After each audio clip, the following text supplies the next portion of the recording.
Class 11th Commerce, Subject Business Studies, Chapter 1. Welcome friends. So in continuation with our last video, we will be discussing today about classification of business activities. Business activities can be classified into two broad categories, that is industry and commerce. So let us first of all discuss the meaning of industry in detail. So if we look upon the common meaning of industry, it can be used as the activities in which various mechanical appliances are used and technical skills are used for doing any activity. But in reality, industry doesn't only confine with the use of technical skills and mechanical appliances only for conducting an activity. Rather, it refers to all those activities which are related to the production or processing of goods as well as breeding and raising of animals. Therefore, we can define industry as all those economic activities which are connected with the conversion of various resources into useful goods. Now let us have a look upon the graphical representation of the types of industries. Industries are classified basically into three groups, that is primary industry, secondary industry and tertiary industry. These are again subclassified as shown in the above table. So further we will be discussing about the types of various industries in detail. As I have already told you earlier that industries may be divided into three broad categories, namely primary industry, secondary industry and tertiary industry. So now let us discuss in detail the meaning of primary industries. Primary industries include all those activities which are concerned with the extraction and production of natural resources and reproduction and development of living organisms, plants, etc. These are further subdivided as extractive industry and genetic industries. Now let us discuss in detail about the types of primary industries, that is extractive industry and genetic industry. Extractive industries are all those industries which extract or draw products from natural resources. These supply some basic raw materials that are mostly products of geographical or natural environment. Products of these industries are usually transformed into many other useful goods by manufacturing industries. We can further explain them as those industries which involve extraction of something from natural resources such as minerals from earth, fish from rivers and seas, timber from forests, etc. A few important examples of such type of industries include farming, mining, lumbering, hunting and fishing operations. Now moving ahead, another type of primary industry is genetic industry. These are those industries which involve the activities of rearing and breeding of living organisms, that is birds, plants, animals, etc. For example, the seeds and nursery companies and activities of cattle breeding farms, poultry farms and fish hatchery come under the class of genetic industries. We can again take some more examples like rearing of cattle for milk, rearing of plants in nursery, growing fish in ponds, that is pisciculture, etc. All these are the examples of genetic industry. Now the second main type of industry is secondary industry. Secondary industries makes use of the products which are extracted and produced by the primary industry as their raw materials and produce finished products. These are concerned with using the materials which have already been extracted at the primary stage, and these industries process such materials to produce the goods for final consumption. A few examples of secondary industries are mining of iron ore is done in primary industry, but steel manufacturing is done in secondary industry. Now these secondary industries are again subdivided as construction industry and manufacturing industry. So we will be studying in detail about the construction industries and manufacturing industries along with the few examples of the above. First of all, let us discuss about construction industry. These are those industries which are concerned with the construction of buildings, dams, roads, etc. They use the product of manufacturing industries such as cement, iron and steel, lime, etc. The unique feature of these industries is that their products cannot be transferred or shifted to the market. They are constructed and remain at the fixed site only. Another subtype of secondary industry is manufacturing industry. Manufacturing industries are engaged in the process of conversion of raw materials or semi-finished goods into finished goods. They create form utility by changing the form of raw materials into finished goods.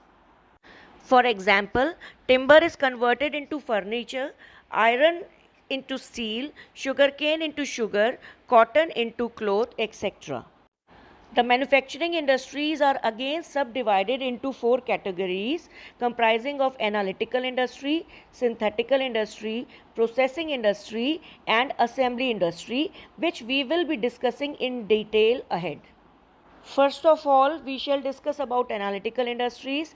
Analytical industries are those industries in which the basic raw material is broken down into different parts to produce finished products. For example, crude oil is processed in many finished products such as petroleum, diesel, kerosene oil, gasoline, etc. are manufactured. Now, synthetic industry. These are those industries in which two or more materials are mixed to manufacture some new product. For example, various chemicals are mixed to produce soap, paints, cosmetics, cement, etc. The third subclassification of manufacturing industry is processing industry, where the raw material is processed through various stages of production and then finished goods are manufactured. For example, textile industry, iron and steel industry, sugar industry, etc. Paper industry is also considered to be the type of processing industry. The last type of manufacturing industry is assembly industry. It is that industry in which various finished products are combined together to produce a new finished product.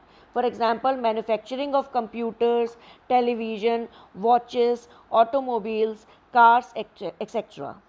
In all these examples, spare parts or parts are being produced by some other industry or at some other place, and then all the parts are being assembled to manufacture a new product like computer or television or watches, etc. Now we shall study about the third main type of industry, that is tertiary or service industry. Tertiary industry is concerned with providing services which facilitate a smooth flow of goods and services. They eliminate each and every type of hinder which can stop the business to be followed successfully. This industry helps in the activities of the primary and secondary industry, or we can say that these industries provide services which support the activities of primary and secondary industry. That is why we call them service industry also. Tertiary industries are also known as auxiliaries to trade because they assist trade. They include transport, banking, insurance, warehousing, communication, packaging, and advertising, which we will be discussing in detail afterwards. Now let us come to the another arm of commerce. Remember, the first arm of business was industry, and the another arm of business is commerce, which we will be discussing now in detail. Commerce is the exchange of goods and services, especially on a large scale. In fact, commerce refers to all those activities which either help directly or indirectly in the distribution of goods to the ultimate consumers. There will be no use of producing goods unless and until these goods reach to the ultimate consumers. Similarly, goods are produced at one place and consumers are scattered at different places, and they are not aware of what kind of goods are produced by the manufacturer. So goods are produced in a large quantity and demanded by consumers in small quantities. All these problems or the hindrances of place, hindrances of knowledge, hindrances of storage, etc. are solved by commerce only. Commerce again can be subdivided into two broad categories comprising of trade and auxiliaries to trade. We shall start with discussing about trade first of all. Frankly speaking, trade is an integral part of commerce and it refers to buying and selling of goods and services. The trade segment of commerce brings together the manufacturer and the consumers. Traders act as a link between the manufacturer and the consumers. In fact, in the absence of traders, the manufacturer will have to search for consumers and the consumer will have to search for manufacturers. So we can say that trade refers to sale, transfer or exchange of goods and help in making the goods produced available to ultimate consumers or users at right time at right place. Trade again may be subclassified into two broad categories comprising of internal trade and external trade, where internal trade is also known as home trade, and here it is concerned with the buying and selling of goods and services within the geographical boundaries of the country. That is, the purchaser as well as the seller both are located in the same country within the boundaries of the country, one country itself. For example, the purchaser is from Karnataka and the seller is from Punjab. So both of these are located within the geographical boundaries of India itself. Therefore, the trade between them will be termed as internal trade. Internal trade is again of two types. One is wholesale trade, another is retail trade. Here, wholesale trade refers to the trade when goods are purchased and sold in big quantities or in bulk. So the wholesalers buy the goods directly from the manufacturers and sell these goods to the retailers, and generally the wholesaler is a specialized person in one line of product only. He has to maintain a large stock also. On the other hand, retail trade refers to buying and selling of goods and services in small quantities. The retailer buys goods from the wholesaler and sells these goods to the ultimate consumers. He has to maintain a variety of goods and he need not to maintain very large stock of one single type of product. Now another type of trade is external trade, which refers to buying and selling of goods and services beyond the geographical limits of the country. It is also known as trade between two or more countries, in which the market is very wide. In fact, the whole globe is a market. But remember, the external trade involves completion of various rules and regulations such as licensing, custom clearance, etc. And it is again of three types. These three types of external trade are export trade, import trade and entry-port trade. As we all know, export trade refers to sale of goods to a foreign country. That means when one country's seller sells the goods to the person who is located in some another country, it is known as export trade. The developing countries like India encourage export as it results in increasing the foreign reserves. Now, another type of external trade is import trade, which refers to buying of goods from a foreign country. Import of technology or capital goods is encouraged as compared to import of consumer goods. The third and the last type of external trade is entry-port trade. In entry-port trade, import of goods for the purpose of export to some other country is done.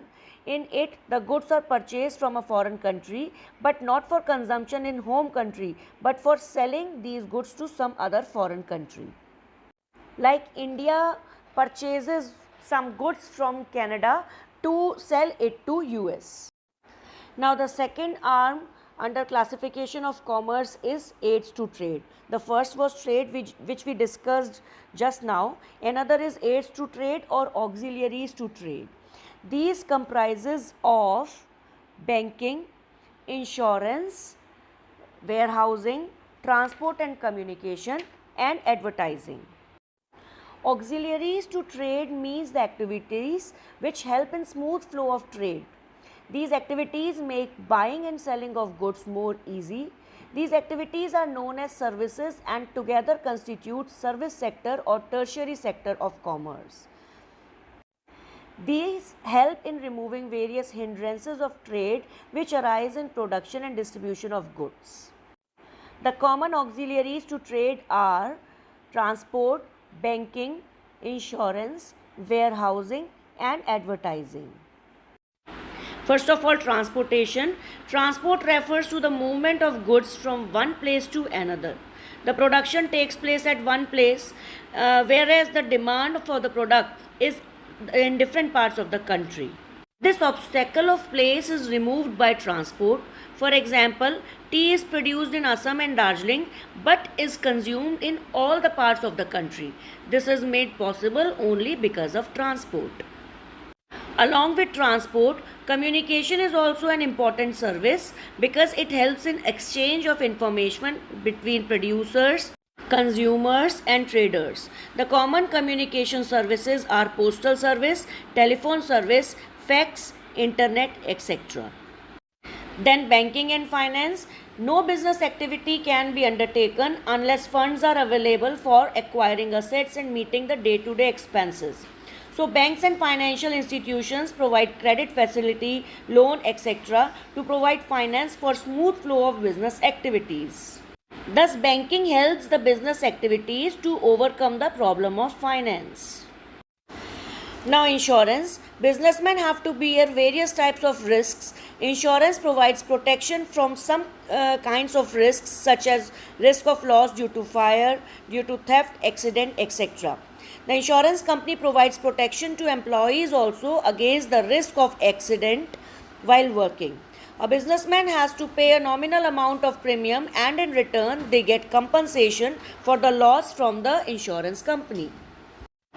Now, fourth auxiliary to trade is warehousing. Usually there is a time gap between the production and consumption of goods, and goods are not consumed immediately when these are produced. For example, wheat, rice, etc. are produced in a particular season only, but these are consumed throughout the year.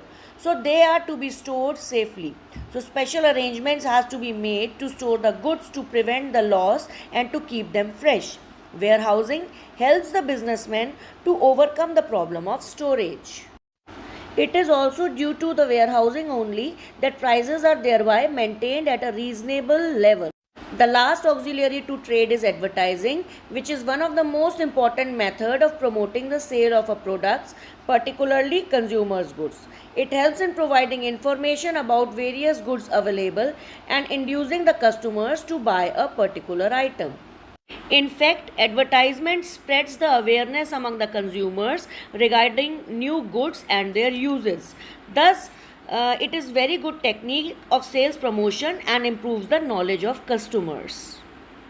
To summarize, you can have a look at the classification of commerce which is being depicted here in the form of a flowchart. Hope this video is well clear to you all. With this, I sum up my today's video. Thank you everybody.